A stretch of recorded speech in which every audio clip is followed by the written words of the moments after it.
conférence, archéologie, nature.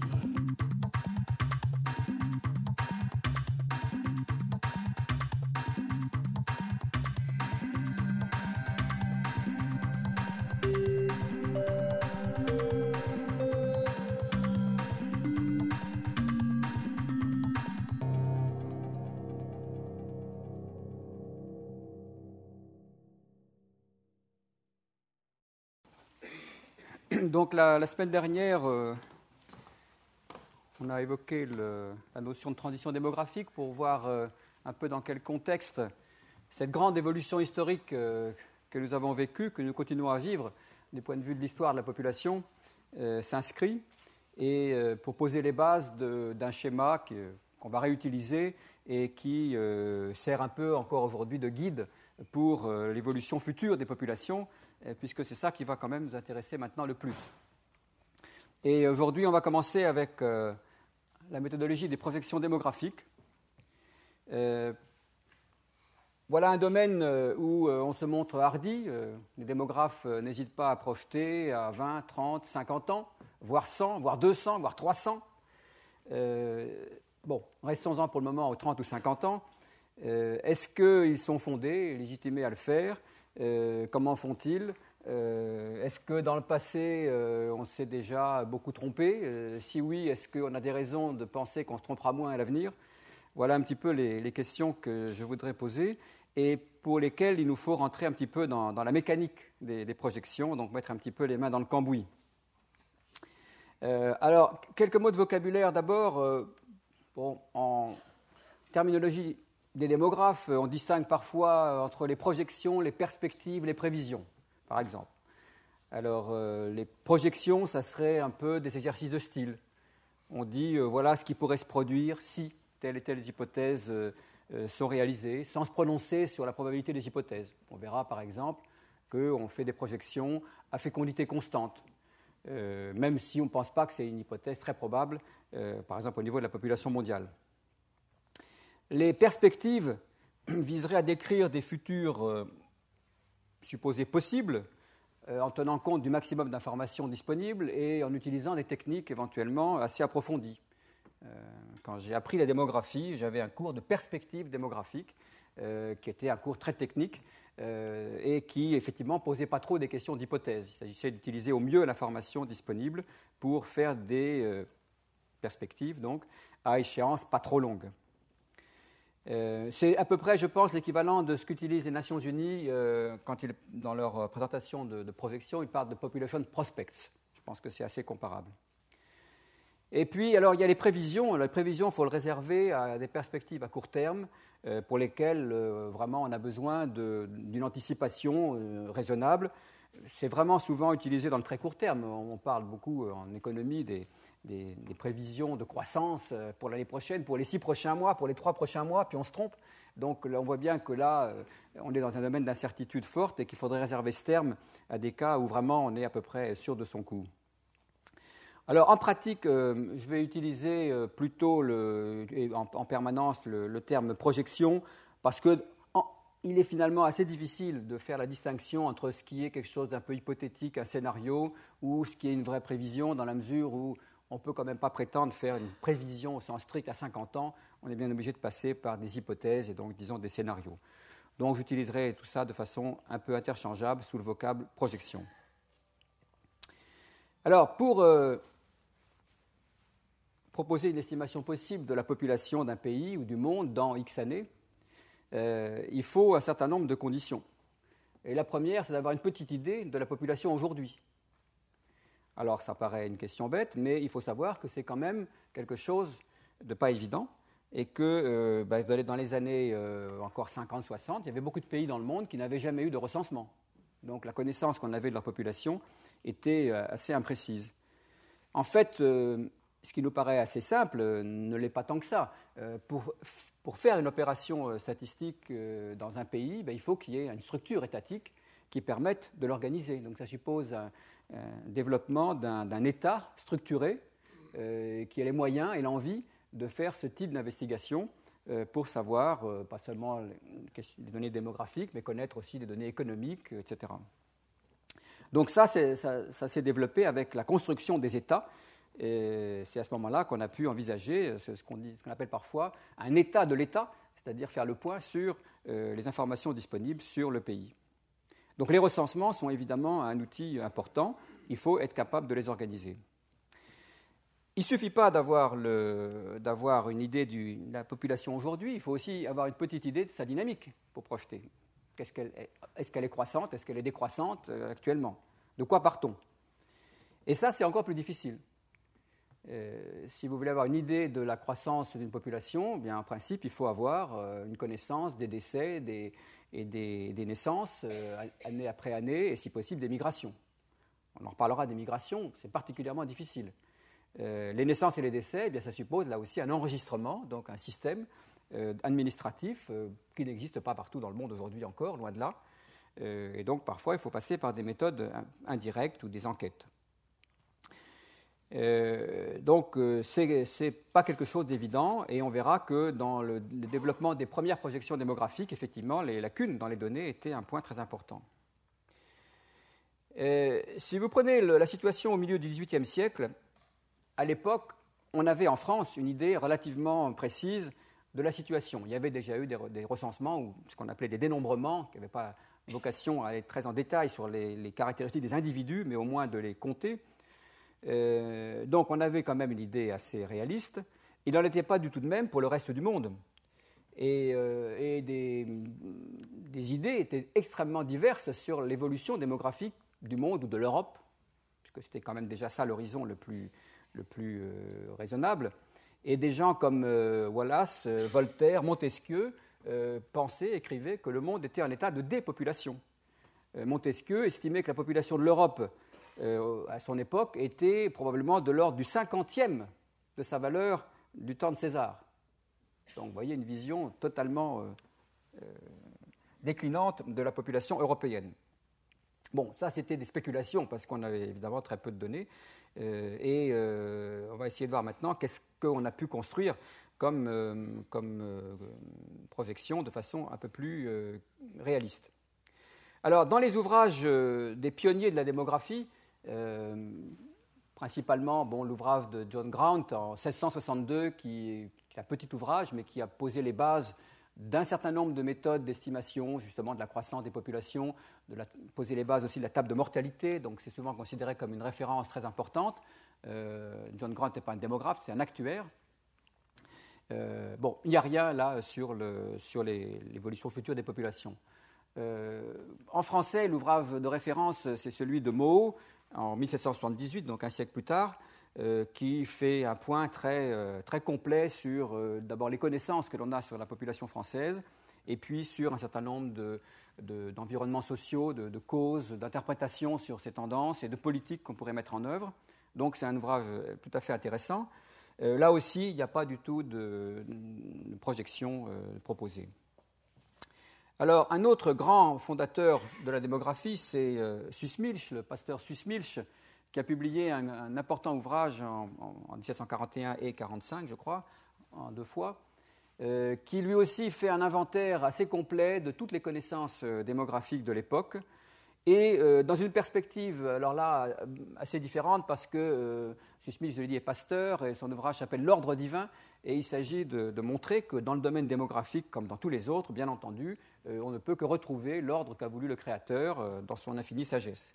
Alors ça l'amène parfois à quelques petits dérapages quand il veut, notamment, mais de façon très intelligente d'ailleurs, justifier qu'il y avait un régime démographique à une certaine époque qui était celui des plus que centenaires, des gens qui vivaient Mathusalem, 700 ans, 800 ans. Bon. Et il construit un schéma démographique qui permet de montrer que c'était tout à fait viable, une population avec des gens qui vivaient 700 ans, 800 ans. Voilà. Il y avait des conditions de fécondité, de mortalité qui pouvaient s'équilibrer. Mais bon, hormis cet épisode, le reste de l'ouvrage est vraiment extrêmement complet. Alors, il pose une estimation, par exemple, de la population mondiale, qui est de l'ordre de 1 milliard d'habitants. On pense aujourd'hui, d'après les estimations qu'on peut faire, qu'on était à peu près 700 millions. C'est pas mal. À l'époque, vous imaginez le pasteur prussien lisant beaucoup, certes, tous les ouvrages de statistiques et de démographie qui pouvaient exister, mais quand même, il n'y avait pas grand-chose pour renseigner sur la population de la Chine, de l'Afrique, de l'Amérique latine, etc. Donc, il est tombé assez bien. Et puis, il a même fait un calcul sur la base de la productivité des terres à l'époque, qui montrait qu'on pourrait nourrir 14 milliards d'hommes. Bon, là aussi, spéculation un peu hardie, mais aujourd'hui, vous pouvez trouver des experts qui vous diront à peu près ça. Oui, on peut imaginer qu'avec encore un peu quelques progrès de l'agriculture, on arriverait à 14 milliards, 15 milliards d'hommes. Bon. Donc, ce n'est pas un chiffre extravagant. Et en fait, ce n'était pas du tout une projection. Il voulait surtout montrer qu'il y avait de la marge. Donc, il n'y avait pas de raison de s'inquiéter de la croissance démographique. Il était évidemment nataliste par construction, si je puis dire, avec la doctrine de l'Église. Mais il voulait montrer donc qu'il n'y avait pas lieu de s'inquiéter. Et lui était convaincu que la population était effectivement croissante. Alors, Malthus, comme vous savez, défendra une cinquantaine d'années après un point de vue contraire, c'est-à-dire qu'il va attirer l'attention sur le fait que la croissance de la population est dangereuse à long terme. Alors, il fait quelques calculs en utilisant la loi géométrique pour montrer qu'on peut avoir un doublement de la population tous les 25 ans, ce qui est possible en effet, et qu'à ce rythme-là, évidemment, pense-t-il, on aura du mal à faire face aux besoins alimentaires.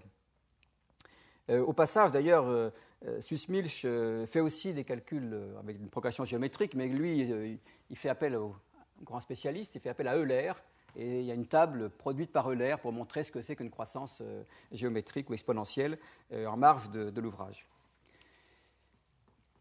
Voilà, alors tout ça, ce n'est pas vraiment des projections, ce sont des spéculations, des raisonnements, si, pour savoir qu'est-ce qui pourrait se passer, donc avec un point de vue optimiste pour Sussmilch, pessimiste pour Malthus. On va commencer à poser des raisonnements plus précis seulement au XIXe siècle, et notamment avec le grand succès que connaît la loi logistique. Alors c'est une fonction mathématique que je vais vous présenter, qui est très simple, et qui a été proposée par Quetelet et puis son élève Verhulst, donc dans les années 1835-38. L'idée, c'est que, on l'appelle comme ça d'ailleurs, loi d'autofreinage aussi, c'est que, certes, on peut avoir un début de croissance qui ressemble à une exponentielle, mais il peut y avoir des mécanismes qui font que la population, finalement, au bout d'un moment, n'aura pas une croissance géométrique, mais au contraire, atteindra une certaine limite. Donc la fonction logistique, vous avez là son équation. L'astuce, si je puis dire, c'est de mettre l'exponentielle au dénominateur, mais avec un exposant négatif. Et ce qui fait qu'on a une partie qui est croissante au début comme l'exponentielle, et puis après, l'inverse en quelque sorte, c'est-à-dire un ralentissement à un rythme exponentiel. Alors, cette loi va connaître un grand succès, et notamment parce que c'est une alternative à la perspective malthusienne pessimiste. Vous voyez, on dit, OK, d'accord, au début, ça croît très vite, mais ne vous inquiétez pas, au bout d'un moment, ça se calme. Quelqu'un qui va en faire un usage intensif au siècle suivant, c'est Raymond Pearl. Raymond Pearl était un biologiste américain. C'est un assez grand nom aussi comme les précurseurs de la démographie moderne.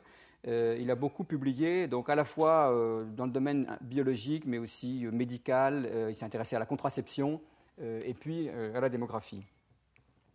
Alors en 1925, il a publié un ouvrage dans lequel il fait un usage systématique de cette loi. Et il va l'ajuster donc sur un certain nombre de pays pour montrer que ça pourrait en effet expliquer l'évolution des populations contemporaines. Alors, il fait pour ça quelques détours. Et il commence par montrer que dans la nature, il y a beaucoup de choses qui, effectivement, obéissent à la loi logistique.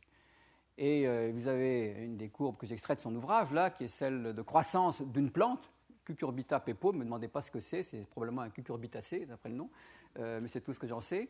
Et il aurait pu prendre d'à peu près n'importe quel autre exemple. Donc ici, vous avez la courbe de croissance.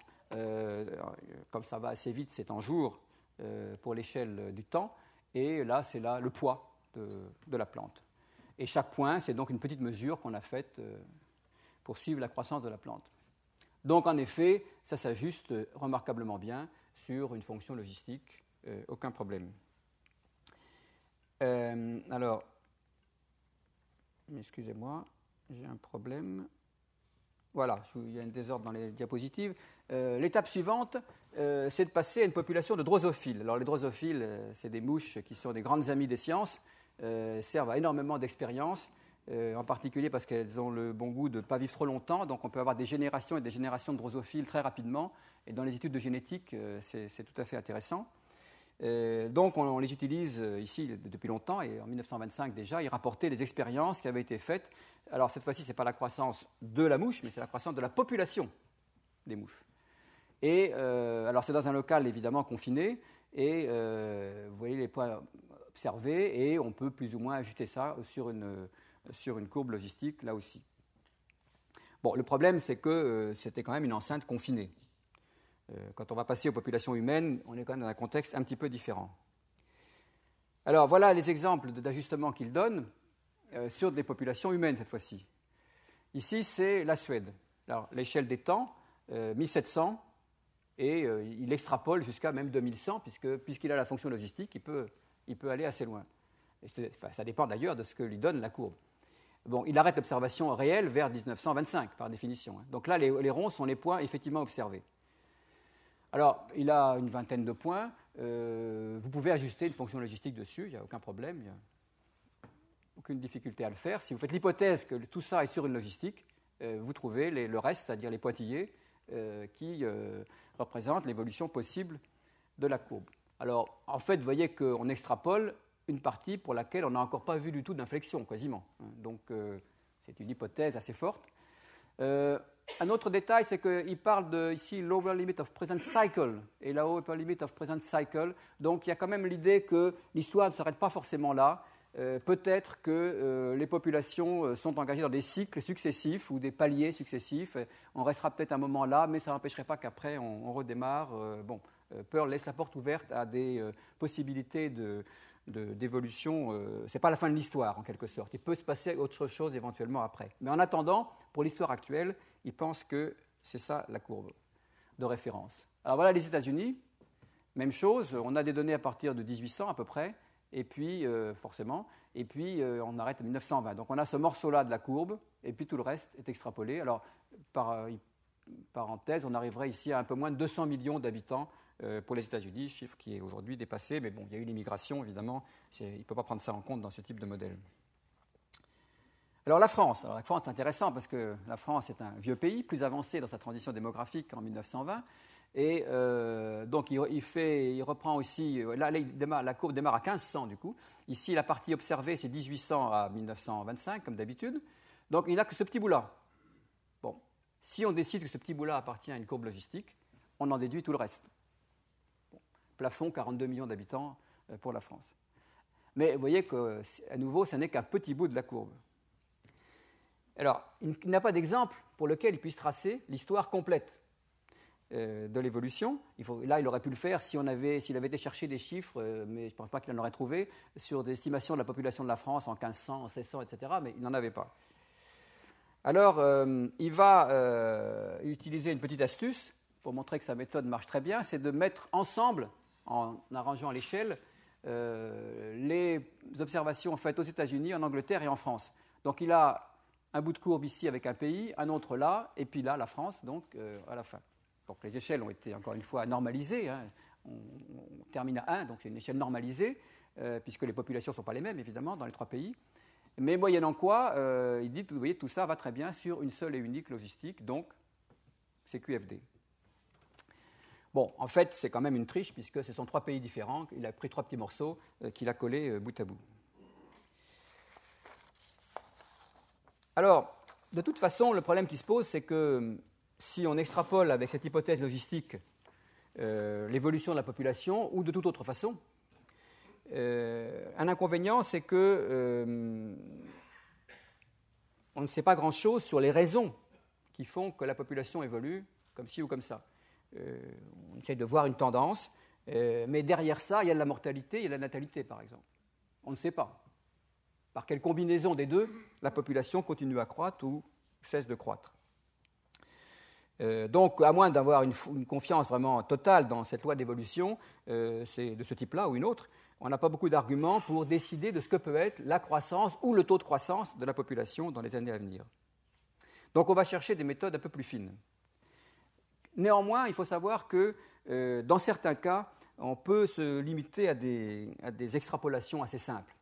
Louis Henry, qui n'était pas le moindre des démographes, avait montré que pour projeter la population des départements français ou des villes, simplement sur 5 ou 10 ans, pas des projections à très long terme, l'extrapolation des tendances passées donnait des résultats aussi bons que toutes les méthodes les plus raffinées qu'on pouvait mettre en œuvre. Alors, pourquoi ? C'est parce que, en réalité, plus on travaille à une échelle fine, comme un département ou une ville, plus il faut d'abord, en premier lieu, prendre en compte les phénomènes migratoires. On ne peut pas imaginer la dynamique d'une ville sans inclure le fait qu'il y a des gens qui arrivent dans la ville tous les ans qui n'y sont pas nés. Donc on est là dans un système ouvert et donc il faut avoir des moyens de prédire l'attractivité de cette ville dans les années à venir, ce qui dépend sans doute de son développement économique. Enfin, il y a beaucoup de facteurs qui devraient être pris en compte. D'autre part, plus vous êtes à une échelle petite, plus les aléas risquent d'être présents et de compliquer votre projection. Il peut y avoir un fait qui s'est produit dans cette ville, dans ce département, une entreprise qui ferme, par exemple, ou plusieurs, et qui d'un seul coup ruinent l'économie du secteur et qui font que la projection qu'on avait faite s'avérera tout à fait dépassée. Donc, à une échelle fine, on n'a pas d'espoir que ces aléas se compensent. Et du coup, il faut investir beaucoup pour arriver à avoir une projection qu'on voudrait être très intelligente, mais qui en fait sera quand même très incertaine. Donc, dans certains cas, il vaut mieux regarder les tendances passées puis les extrapoler. On se trompera, certainement, mais pas plus qu'avec des méthodes plus sophistiquées. Bon, cela dit, quand on peut faire mieux, il faut faire mieux.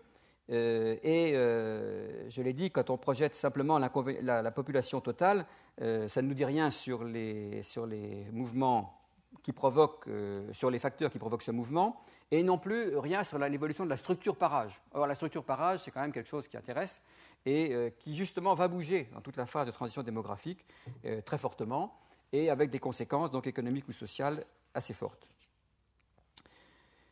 Alors, une première étape consisterait déjà à extrapoler non pas le taux de croissance ou la population totale, mais les taux de natalité ou de mortalité.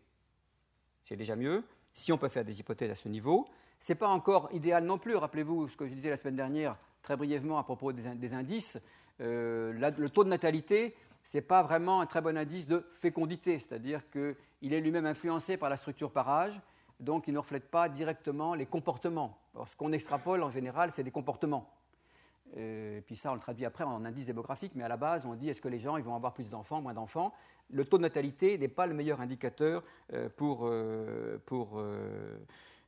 utiliser pour le type de projection qu'on veut faire.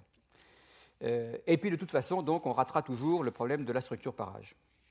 Alors ceci a amené à développer ce qu'on a appelé la méthode des composantes, c'est-à-dire à décomposer l'évolution démographique en regardant plus précisément ce qui se passe âge par âge et année après année. Alors, ça permet d'être plus précis dans l'évolution, ça permet aussi d'être plus cohérent. Ça empêche de choisir des hypothèses absurdes. Par exemple, si vous extrapolez un taux de croissance qui est en train de croître, vous pouvez continuer puis aller, mettons, à 4%, 5%, 6% par an. Or, démographiquement, on sait que c'est impossible.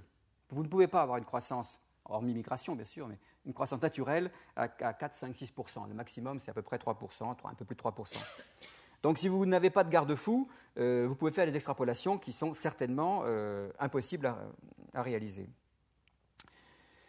En plus, l'intérêt, si on travaille à un niveau plus décomposé, déconstruit, c'est qu'on peut aussi ajouter des hypothèses. On peut faire des hypothèses distinctes sur la mortalité, sur la fécondité, avoir plusieurs scénarios possibles, les combiner. On peut jouer de façon beaucoup plus fine sur les projections. Alors, bien entendu, on peut dire que ça complique le problème, parce que ça veut dire que là où on faisait une vague hypothèse sur la croissance, maintenant il nous faut des hypothèses plus spécifiques sur la mortalité, la fécondité, les migrations, et par âge même, puisqu'on va passer par une mécanique par âge.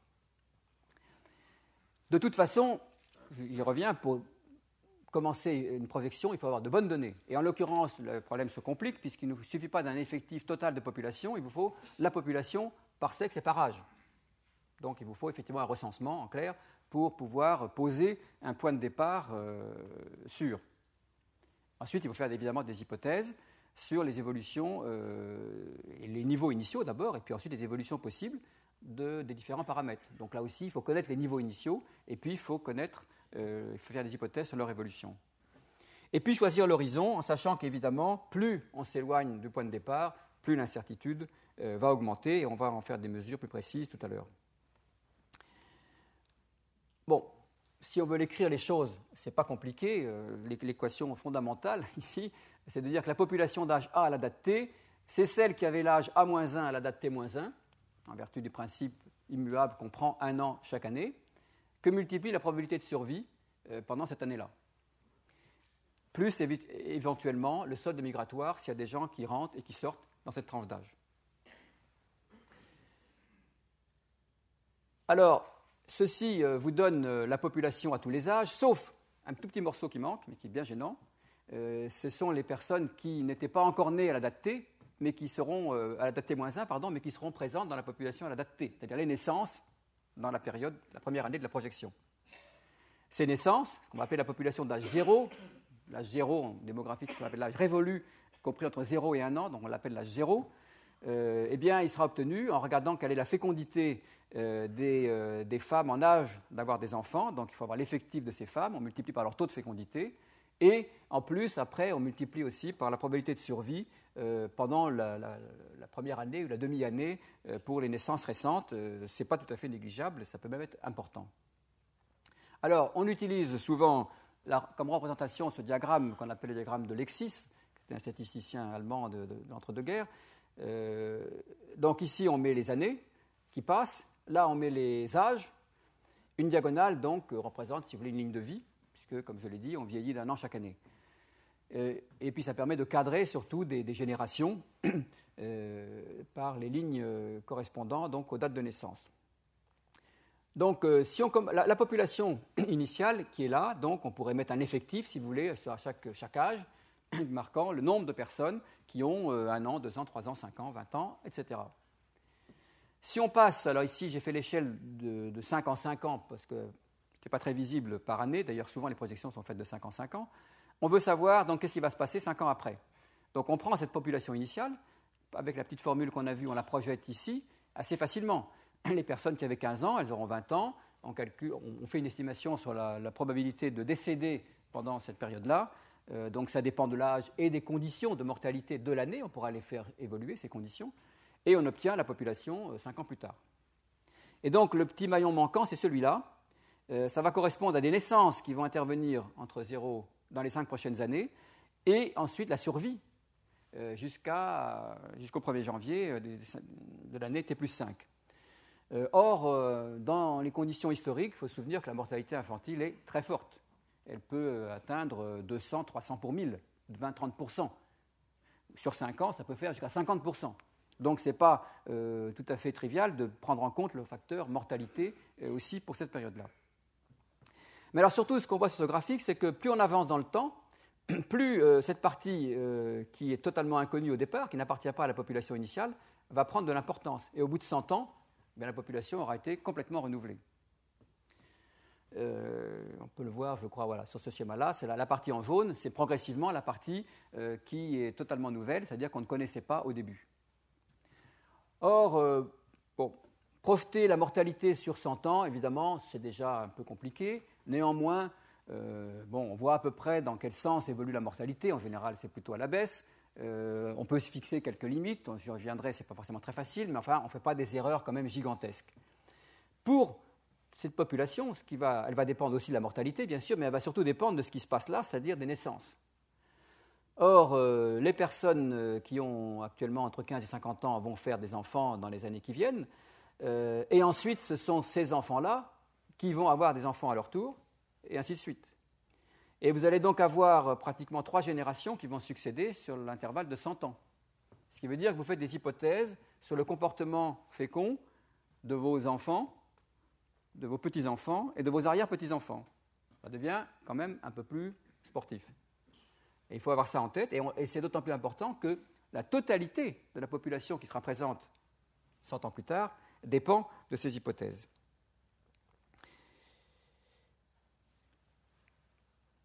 Alors, un point important aussi à savoir, c'est que Les projections sont habituellement faites, alors je parle des projections internationales, donc européennes, mondiales, sont généralement faites par agrégation de projections nationales.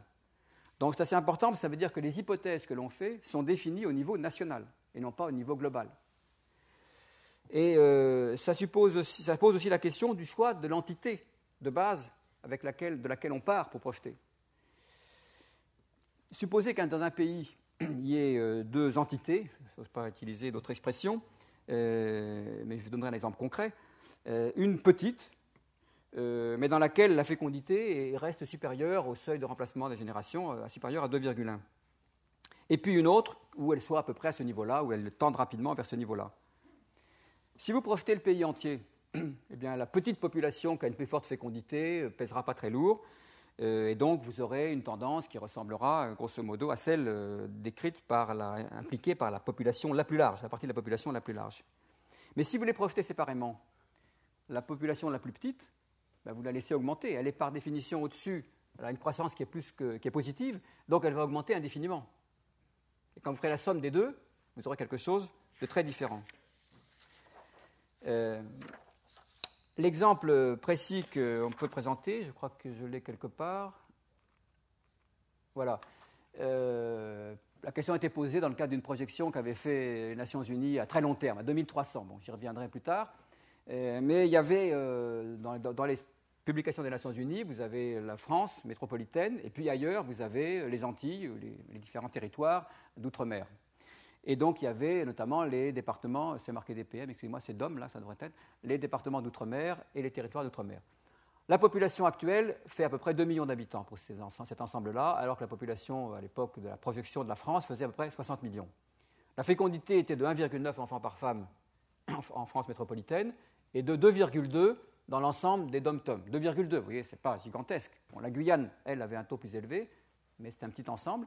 En tout cas, pour l'ensemble des DOM-TOM, ça faisait 2,2. Si vous faites une projection séparée, ce que faisaient les Nations Unies d'ailleurs, puisque c'est des territoires distincts, en 2300, la population française est tombée à 21 millions parce qu'elle est en dessous du seuil de renouvellement des générations, alors que la population des DOM-TOM qui est au-dessus, pas beaucoup, 2,2. La voilà à 234 millions. Donc le territoire de la République se compose de 255 millions de personnes, dont 234 dans les DOM-TOM. Voilà. Et si vous aviez fait la projection groupée, vous seriez arrivé à très peu près au résultat de 21 millions.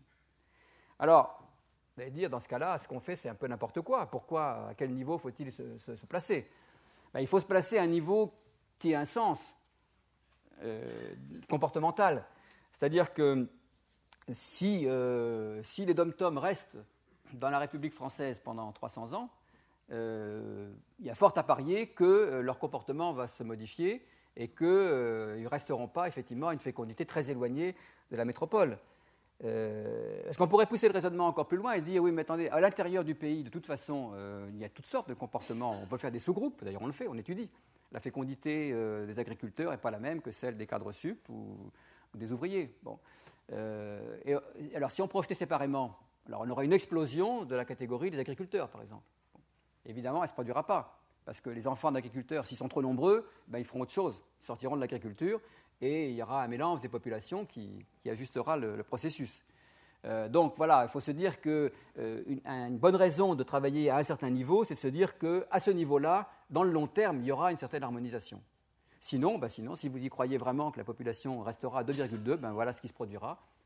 Bon, mais ça ne se produira pas non plus pour d'autres raisons, c'est que je ne sais pas où on mettrait les 234 millions d'habitants sur les territoires dont nous parlons. Alors, j'ai sauté là, je crois, 2 diapos. J'ai dit qu'il fallait des populations initiales. Alors oui, il faut donc partir avec des données aussi fiables que possible. La population initiale, bon, on a maintenant des données assez fiables pour la plupart des pays. Je dis maintenant et pas depuis longtemps. On verra à propos de l'histoire des projections des Nations Unies qu'au début, ils ont tâtonné parce que dans les années 50, ils n'avaient pas d'informations suffisantes. Bon, maintenant, on l'a pour la quasi-totalité des pays. La fécondité, ça c'est moins évident parce que, je le disais tout à l'heure, l'état civil, il n'existe pas partout. Donc il faut s'appuyer sur, en général, des enquêtes. Heureusement, il y en a eu. Dans les années 60, 70, 80, il y a eu des grands cycles d'enquêtes dans un grand nombre de pays du monde. Et du coup, on a des informations assez fiables. Pour la mortalité, c'est pas pareil. Une enquête de fécondité, ça consiste à interroger des femmes en âge d'avoir des enfants et à leur demander rétrospectivement combien elles ont eu d'enfants et si possible à quel âge et combien sont décédés. Bon. C'est quelque chose qui donne des résultats qui sont quand même assez fiables. Si on craint que la mémoire ne soit pas très bonne, qu'on veuille dissimuler des enfants décédés ou je ne sais quoi, on peut se contenter de se focaliser sur les 5 dernières années, par exemple, où là, l'information est très bonne et ça suffit pour avoir une estimation de la fécondité. Pour la mortalité, c'est plus compliqué parce que vous ne pouvez pas interroger les personnes décédées. Donc, il faut interroger d'autres personnes ou trouver d'autres moyens d'estimer la mortalité. Alors, pour la mortalité infantile, on peut le faire dans le cadre des enquêtes de fécondité. On peut en profiter pour demander quels sont les enfants qui sont décédés et à quel âge. Mais pour la population adulte, ça marche moins bien. Et bon, il y a des méthodes, ce n'est pas l'objet d'en parler ici, mais c'est pour dire qu'on a quand même des données nettement moins fiables. Et quand on voit les estimations produites par les Nations Unies, notamment pays par pays, année par année, sur la mortalité, c'est quand même à prendre avec quelques précautions. Alors ensuite, il faut faire des hypothèses, on y reviendra, et ces hypothèses s'inscrivent quand même dans des cadres théoriques qui ne sont pas tout à fait arbitraires. Alors, une autre question, c'est éventuellement de faire un choix de variante. On peut dire, voilà, on fait un scénario qui nous paraît raisonnable, mais il peut y en avoir d'autres quand même. On pense que la fécondité va baisser, mais elle pourrait baisser moins vite ou plus vite. Donc, on va essayer de construire des scénarios. Alors, là, il peut y avoir pas mal d'arbitraires aussi. Qu'est-ce qu'on veut ? Est-ce qu'on veut encadrer par des hypothèses complètement extrêmes pour dire vraiment, là, il n'y a aucune chance qu'on soit en dehors de ces valeurs-là, ou est-ce qu'on veut donner des valeurs intermédiaires, raisonnables, qui ne sont pas les plus probables, mais qui sont quand même possibles. Voilà, alors ça donne lieu à des discussions d'experts, et on verra tout à l'heure qu'on peut les formaliser, ces discussions d'experts, pour essayer de guider des projections éventuellement. Ça, c'est la méthode probabiliste sur laquelle donc je reviendrai. Alors, j'ai essayé de regarder un peu pour être honnête avec vous, c'est-à-dire voir les projections antérieures et vous montrer si on s'est trompé ou pas trop trompé, et on s'est pas mal trompé. Donc, en faisant un inventaire des projections qui ont été faites, alors vous allez peut-être avoir un peu de mal à lire, je vais essayer de vous le commenter, dans le passé. Alors, avant 1950, puisque c'est à peu près à cette époque-là qu'on a généralisé la méthode des composantes, et puis aussi qu'on a commencé à avoir des données raisonnables sur beaucoup de pays. Alors, j'ai d'abord récapitulé ce qu'on trouve dans l'ouvrage de Raymond Pearl, que je vous ai cité, qui s'est intéressé à divers pays, pas tous, mais un certain nombre, et notamment l'Algérie, pour une raison que j'ignore exactement, mais l'Algérie, si je crois que ça a intéressé parce qu'elle était sous le contrôle français, donc il y avait une administration et on avait une possibilité de connaître, dans un contexte de pays où la démographie était encore très, très croissante, la population était très croissante, on avait la possibilité de se faire une idée sur l'évolution démographique, donc ce qui n'était pas très fréquent pour des pays de ce genre. Il part de 1876, la première colonne vous donne l'année de départ de la projection, hein. Et puis, vous avez ici la taille de la population. Donc, dans le cas que j'évoque, l'Algérie, on partait en 1876 avec 3 millions d'habitants. Il va jusqu'à 2000 dans sa projection, qui est la courbe logistique, hein, qui l'extrapole. Et il arrive à 5 millions, donc ce n'est pas énorme. J'ai mis après la population observée à la date indiquée, et c'est 30 millions. Bon, vous voyez que l'erreur n'est pas négligeable. Donc, j'ai mis ici le rapport des populations observées et projetées. Donc, ici, c'est 6. Et puis, calculer l'erreur annuelle en pourcentage que cela représente. Donc ici, ça veut dire que tous les ans, on se trompe de 4%. Alors, il faut savoir que le taux de croissance des populations, souvent, c'est de l'ordre de 1%. Donc, quand on se trompe de 4%, c'est beaucoup. Alors, on pourrait multiplier les exemples, je ne vais pas tous les faire. Il fait une projection sur le monde, partant de 1750, où il a une estimation de 500 millions. Aujourd'hui, c'est à peu près à l'époque de 6000, je vous disais tout à l'heure, on dirait plutôt 700-800 millions. Il projette en 2000, attention, parce que les chiffres, il projette en 2000 et il trouve 1950 millions, c'est-à-dire 1 milliard 950 millions, et il projette en 2050 et il trouve 2 milliards. Bon, en fait, nous sommes plus de 6 milliards, donc l'erreur, cette population est 3 fois plus nombreuse. Et si on fait la projection actuelle des Nations Unies en 2050, c'est autour de 9 milliards. ce qui fera là un coefficient d'erreur encore plus grand, avec un rapport 4. Bon, mais on a des taux d'erreur qui sont de l'ordre de 1% par an. Et dans le cas de la France, pour prendre un meilleur exemple, donc il part de 1800 avec 27 millions d'habitants, il va jusqu'en 2000 avec 43 millions d'habitants. La réalité était 59 millions, donc là, l'honneur est sauf. Ça lui fait une erreur de 0,2% par an, ce qui est déjà plus raisonnable. Bon, je ne vais pas vous développer tous les exemples. Je vais passer ensuite à ceux qui ont travaillé avec la méthode des composantes. On a commencé dans les années 20 à 30 pour quelques pays, puis ensuite on l'aura généralisé. Donc ici, vous avez un ensemble de projections qui ont été faites par divers auteurs entre 1930 et 1940. Donc les années de départ se situent dans cette zone-là. Alors un exemple de grave erreur, Enid Charles ici, pour l'Angleterre, projette en 2035, partant de 4 millions d'habitants, il arrive à 65, partant de 40 millions d'habitants, il arrive à 4,4, donc il suppose un déclin massif, alors que la population sera de 65, donc là, le coefficient de correction est 15. Donc l'erreur est massive. Bon, c'était une hypothèse minimale, pour être honnête, donc il supposait que la fécondité continuerait à diminuer, elle diminuait à l'époque. Dans une hypothèse optimiste, il arrivait à 43 millions, donc là c'est mieux, pas très loin des 65 millions. Donc vous voyez, l'amplitude de l'incertitude était considérable. Dans l'ensemble, pour les diverses projections qui sont présentées là, on a donc un rapport de population observé par rapport à celle projetée qui est souvent de 1,2, 1,3, 1,5, ce qui n'est pas finalement si mauvais. Alors pour la France, il y a deux projections réalisées par Alfred Sauvy. La première en 1928, partant de 39 millions d'habitants, il projette en 1956 à peu près le même chiffre, 38 millions d'habitants. En fait, on sera à 43,6, ce qui lui fait un taux d'erreur annuel de 0,5%, ce qui n'est finalement pas mauvais et c'est parmi les plus bas. Et curieusement, 4 ans plus tard, il refait des projections et cette fois, ils vont un peu plus loin, ils vont en 1980. Mais il est plus pessimiste puisqu'il va il va faire deux variantes, une hypothèse où la fécondité continue de décroître et à ce moment-là la population descendrait à 29 millions et une hypothèse où elle va rester constante et la population resterait donc à peu près stable à 39 millions au lieu de 40. Bon, dans les deux cas, évidemment, il se trompe, mais donc paradoxalement, il s'est beaucoup plus trompé la deuxième fois, ce qui montre qu'on était dans un contexte. Malheureusement, ces auteurs travaillaient dans un contexte où effectivement la fécondité et la natalité étaient faibles et décroissantes dans les pays où ils vivaient. Donc c'était difficile de penser qu'ils puissent être optimistes. Nous sommes dans les années 30, il y a eu la guerre de 14, il y a les crises.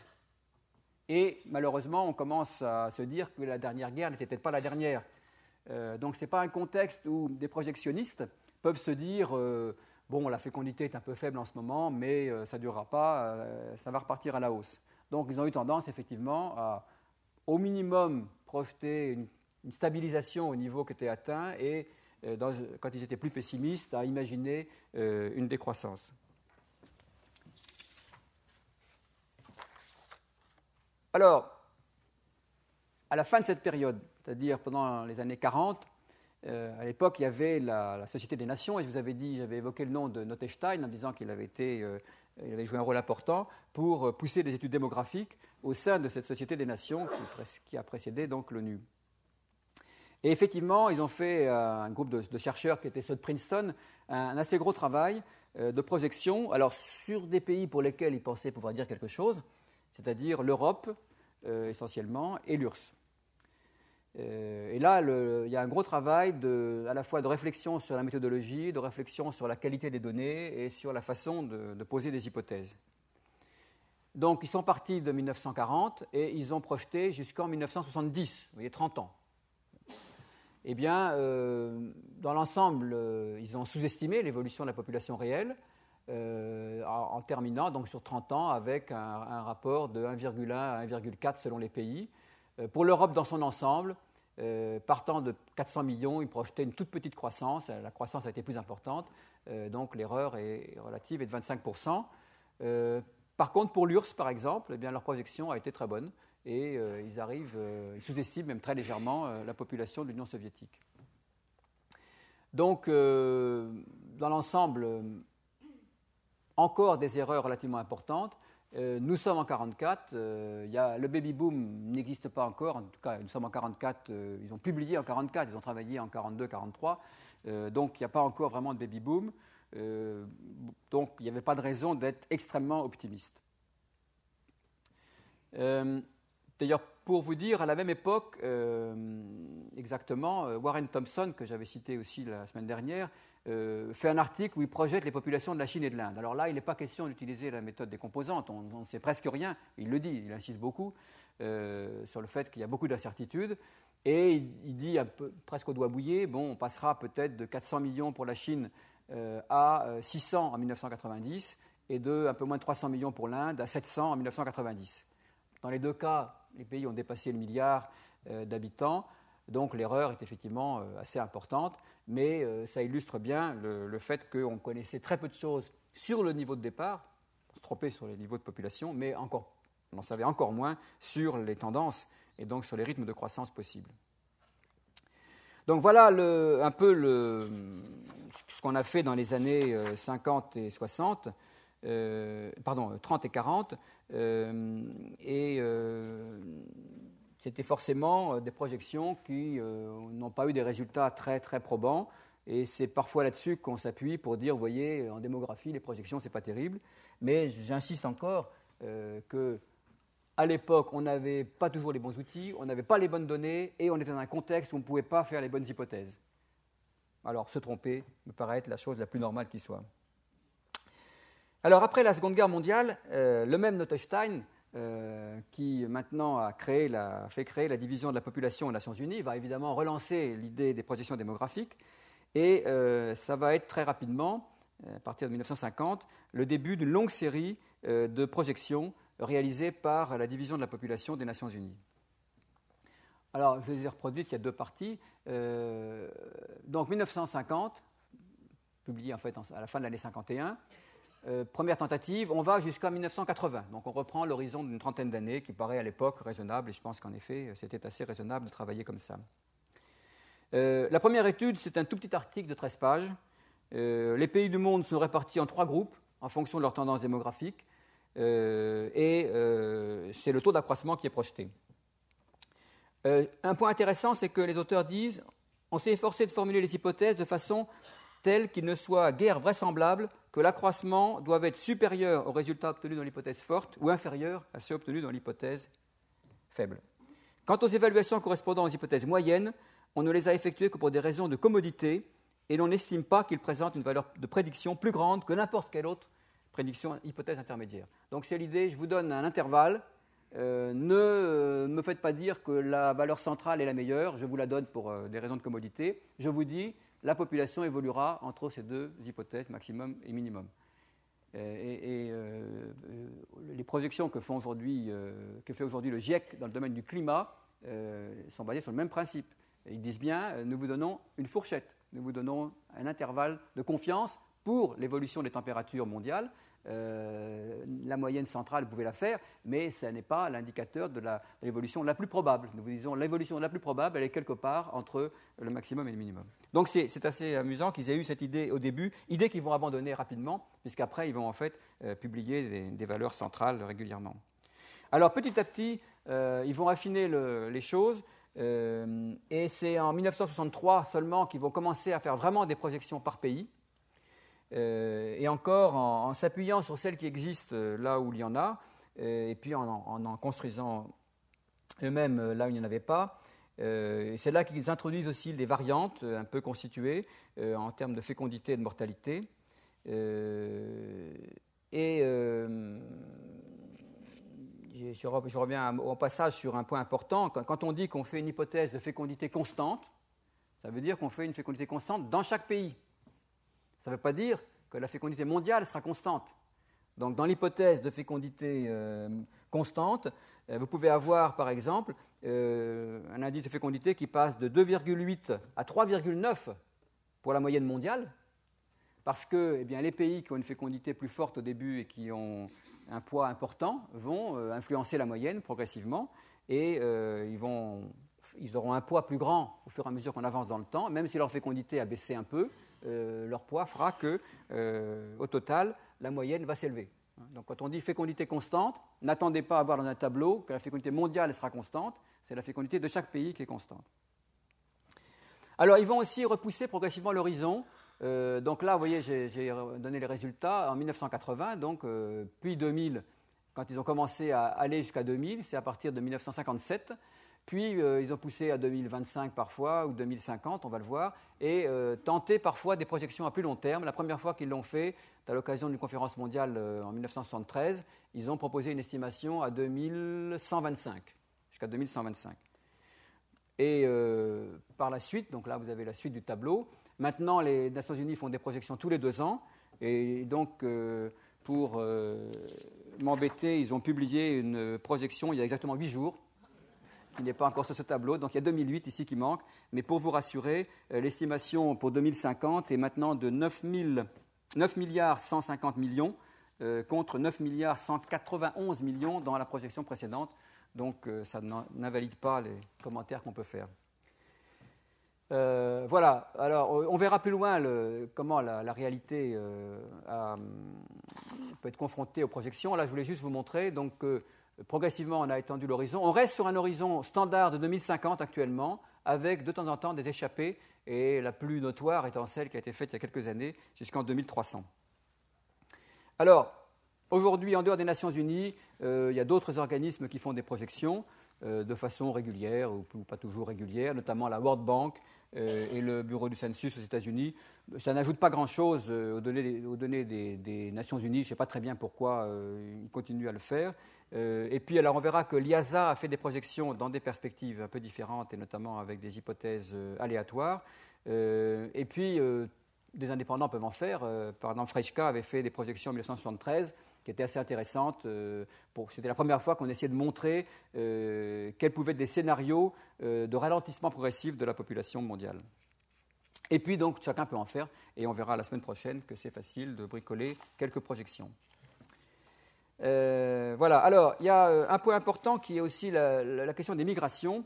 En général, évidemment, quand on fait une projection de population, il faut faire des hypothèses de migration. On peut toujours faire un scénario sans migration, mais en principe, les scénarios les plus réalistes doivent inclure quelque chose sur les migrations. Bon, il faut savoir qu'au niveau national, ces taux excèdent rarement 0,5% par an. Alors, c'est des taux nets, c'est-à-dire immigration moins émigration. Et que, par exemple, vers 2000, le taux net pour l'ensemble des pays développés était de 0,2% par an. Et pour l'ensemble des pays en développement, le solde était négatif, mais c'était sur un rythme de moins 0,05% par an. Donc vous voyez que c'est quand même, en particulier pour ces pays-là, comparé à leur croissance naturelle, c'est quelque chose d'assez faible. Alors, dans les projections des Nations Unies, en général, ils font des projections des hypothèses assez conservatoires et n'imaginent pas une extension massive des projections, on y reviendra aussi. Alors, point important, qui a marqué un peu une rupture méthodologique, c'est la prise en compte d'aléas. J'ai évoqué tout à l'heure la question de l'intervalle. On fait une hypothèse centrale et puis on essaie d'encadrer par des variantes réalistes. Est-ce qu'on peut être un peu plus scientifique en la matière plutôt que de dire j'imagine que la fécondité elle sera plus 0,5 par rapport à ce que j'ai projeté dans l'hypothèse centrale ou moins 0,5, ce que font les Nations Unies. Est-ce qu'on peut avoir une façon de guider les choses plus scientifique? Alors, l'idée, c'est d'essayer d'avoir une démarche probabiliste, c'est-à-dire de mettre de l'aléa. Alors, mettre de l'aléa, il faut en avoir, si je puis dire. Il faut en créer de l'aléa, si on veut pouvoir ensuite en retrouver dans la projection. Et il y a 3 méthodes qui ont été proposées. La première, c'est de regarder rétrospectivement, maintenant qu'on a du recul. Vous avez vu tout le tableau que je vous ai présenté, mais en plus, pays par pays, ça fait un nombre considérable de projections. Maintenant qu'on a du recul, on peut regarder quelles ont été les erreurs qu'on a commises dans le passé. On a donc un ensemble d'écarts à la valeur observée. À partir de ça, on peut donc construire une distribution des erreurs et utiliser cette distribution des erreurs pour la projection. Une autre méthode, c'est d'analyser les séries temporelles, par exemple de mortalité et de fécondité, de l'analyser selon les méthodes de régression et même d'autorégression, on va le voir, ce qui permet à la fois de définir la tendance et l'aléa autour de cette tendance. Et puis la troisième méthode, c'est celle des experts, que j'ai évoquée tout à l'heure, mais dans laquelle on va quantifier la parole de l'expert. Alors, première méthode, donc, basée sur la confrontation des prévisions passées avec la réalité, ce qui revient à dire de combien a-t-on l'habitude de se tromper. Évidemment, une variable très importante, ça va être la durée de la projection. Il faut contrôler par la durée de la projection. On se trompe plus sur 50 ans que sur 15 ans.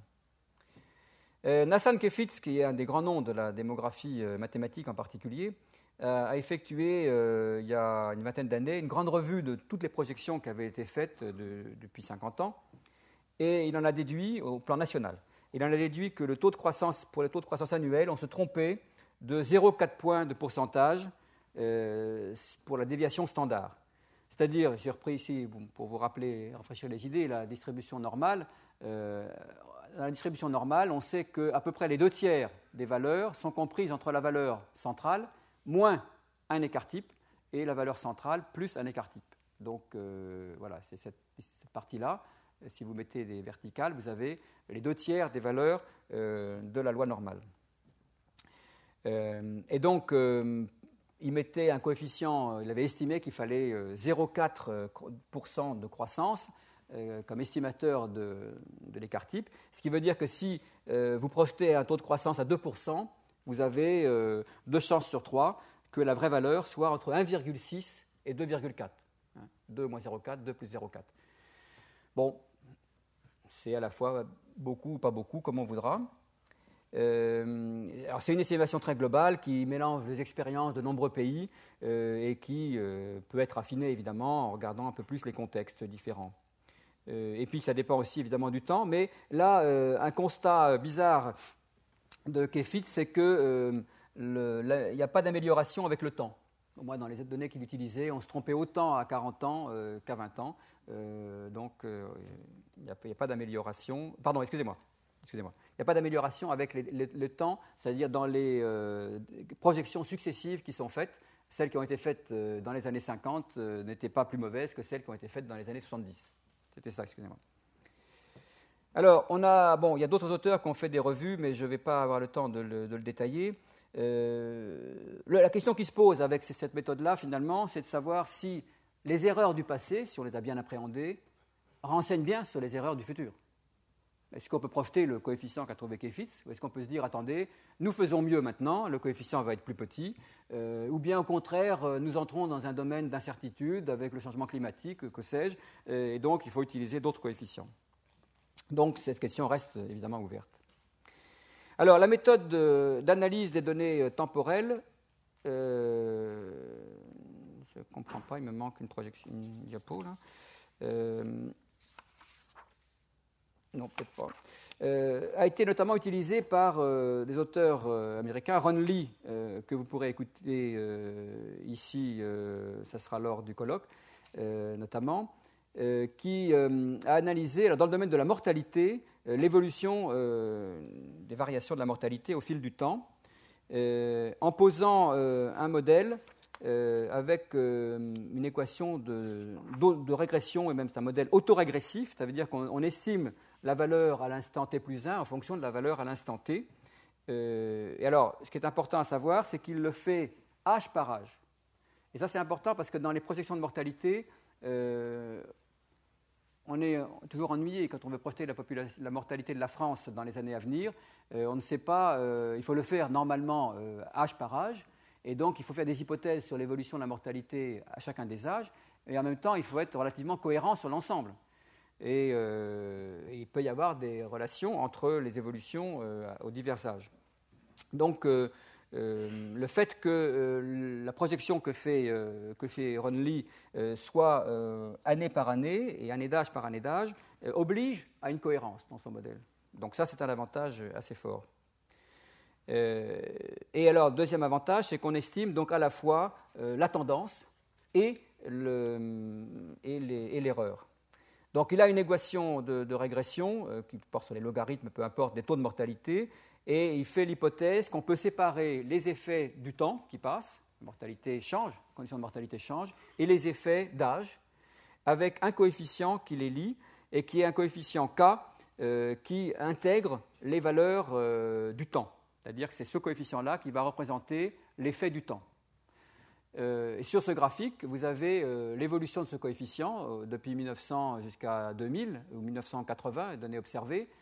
Donc voilà, évidemment, la courbe fluctue. Et donc c'est là-dessus qu'on fait le calcul d'autorégression pour voir comment chaque valeur se déduit des précédentes et pour construire l'aléa. Et à partir de là, eh bien, on peut extrapoler, on définit aussi une tendance, on extrapole cette tendance et on calcule aussi des intervalles de confiance autour. Il y a 2 courbes à chaque fois parce qu'il y a une petite variante, peu importe. Ça vous donne bien l'idée de la projection. Et une fois qu'on a projeté ce coefficient-là, on peut reconstruire toute la table de mortalité de chaque année. Et donc l'espérance de vie en particulier. Ici, vous avez, alors on connaît l'évolution de l'espérance de vie rétrospectivement, bien sûr, mais vous avez ensuite l'évolution possible qui, elle, alors n'est pas du tout déduite de cette courbe-là, ce n'est pas une extrapolation de cette courbe-là, c'est déduit du coefficient K qu'on a vu tout à l'heure, appliqué à chaque année et qui vous redéfinit la table de mortalité de chaque année et qui vous permet de calculer l'intervalle de confiance aussi pour l'espérance de vie. Et vous voyez que projeté à 2050, eh bien, on donne un intervalle qui est de l'ordre de 81, 82 ans à 89 ans pour une valeur centrale de 86 ans. Donc ça, c'est une façon de guider la projection pour le démographe en lui disant n'utilisez pas une projection au doigt mouillé, utilisez une méthode qui vous génère effectivement de l'aléa. Alors c'est la courbe de confiance à 95%, comme toujours. Hein. Quand on parle d'intervalle de confiance, il faut dire quel degré de confiance on se donne. Est-ce qu'on est prêt à se tromper dans 5% des cas, ou dans 10, ou dans 20, ou dans 50 ? Bon. Là, c'est assez restrictif de prendre un intervalle à 95%. Ça veut dire que normalement, dans plus de 9 projections sur 10, on sera dans le 1000 et on ne se sera pas trompé. Voilà, alors là aussi, j'aurais pu vous présenter d'autres exemples, mais je n'en ai pas le temps, excusez-moi. Alors, dernier point que je veux évoquer rapidement, c'est la méthode dite des experts, qui a été notamment appliquée par l'Institut de Vienne, l'IASA. Donc, ça consiste à interroger un certain nombre de personnes en leur disant, voilà, pour vous, quelle peut être une hypothèse réaliste pour l'évolution de la fécondité en Chine dans les 30 années à venir ? Et surtout, donnez-moi un intervalle dans lequel devrait se situer la vraie valeur, et je fais un intervalle à 90%, c'est-à-dire qu'il y ait 9 chances sur 10, d'après vous, pour que la vraie valeur se situe dans cet intervalle. Donc les experts sont consultés, éventuellement on fait des moyennes des avis des experts, et on arrive par exemple au résultat que l'intervalle donné par les experts pour la fécondité, pour l'Europe, c'était entre 1,3 et 2,1. Pour la Chine, c'était entre 1,5 et 3. C'est-à-dire qu'il disait il y a très peu de chances que ça tombe à moins de 1,5 enfants par femme, il y a très peu de chances que ça remonte à plus que 3. Bon. De même pour la mortalité.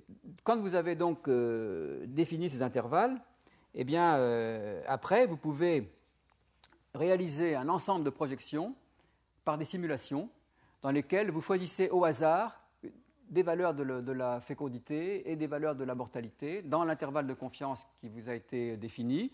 Ça veut dire que vous faites une hypothèse de normalité pour la distribution des erreurs en disant eh bien, il faut qu'il y ait une loi normale centrée sur la valeur ici de 1,8 ou 7. 2,7, et puis avec un écart type tel que j'ai 90% des cas qui se situent entre 1,3 et 2,1. Donc on peut construire la distribution des erreurs.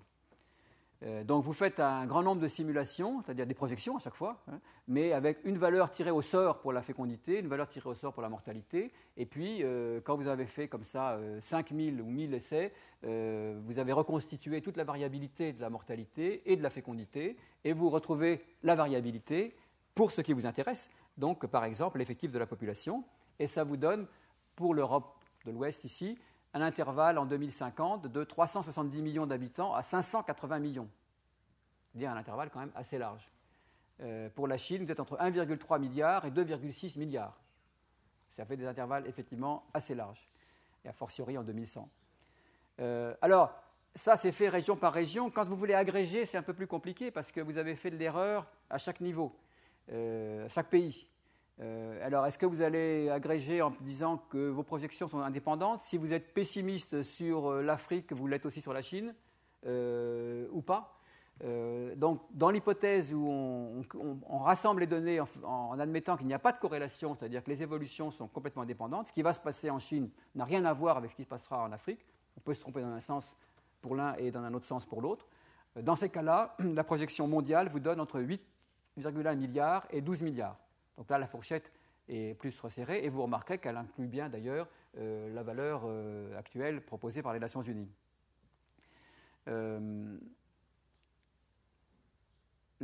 Cette dernière ligne, c'est une estimation qu'ils ont faite pour resserrer aussi un petit peu l'intervalle, en combinant justement plusieurs hypothèses avec ou sans corrélation, la corrélation pouvant être entre pays à un moment donné ou dans le temps, dans les évolutions. Donc ils ont 4 scénarios, ils ont combiné les 4 pour voilà, bon, il n'y a pas de raison théorique très forte pour le faire, mais sauf que ça permet de resserrer un peu la fourchette, et on arrive entre 9 et 11 milliards par cette voie-là. Bon, tout ceci a des bases théoriques tout à fait justifiées. Maintenant, la question réelle qui se pose, c'est de savoir, dans le cas des experts notamment, est-ce que ça a vraiment un sens d'interroger sur l'intervalle de confiance à 90%.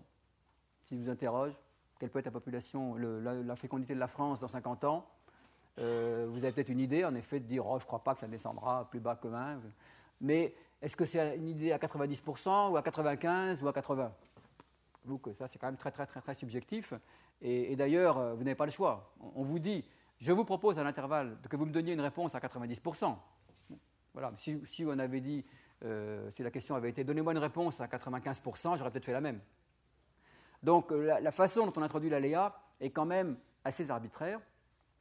Et finalement, d'ailleurs, quand on y réfléchit bien, on peut se dire que les experts qui ont été interrogés par les gens de l'IASA sont peut-être à peu de choses près ceux qu'a interrogé les Nations Unies pour faire leur propre projection sans passer par le détour de la méthode aléatoire. Bon. Donc, d'ailleurs, les résultats, j'ai malheureusement pas le temps de vous les présenter, on voit qu'ils convergent assez bien. Peut-être j'y reviendrai la semaine prochaine. Donc, on s'aperçoit que la grande complexité quand même que suppose la mise en œuvre de tout ça, il y a quand même du temps de calcul derrière tout ça, il faut avoir réfléchi pays par pays sur toutes les hypothèses, calculer les intervalles. Bon. Donc, c'est quand même une opération assez lourde pour un résultat qu'on peut discuter. Alors, c'est satisfaisant, encore une fois, sur le plan scientifique. On peut dire on a une méthode, on ne fait pas du doigt mouillé, on ne fait pas n'importe quoi. Et en même temps, cette méthode a quand même des hypothèses, passe par des hypothèses assez contraignantes, et il n'est pas certain que l'aléa qu'on a généré soit valable.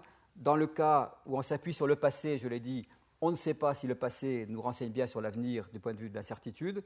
Et dans le cas où on s'appuie sur les experts, c'est assez arbitraire la façon dont on interroge les experts. Donc je crois que ça vaut la peine, ça valait la peine d'être fait, ce genre d'exercice, parce que ça permet quand même de conforter un petit peu les idées. Mais en même temps, je ne suis pas certain que ça soit la voie à suivre pour les projections futures. Voilà, écoutez, je m'arrête parce que j'ai déjà dépassé le temps. Et je vous donne rendez-vous la semaine prochaine.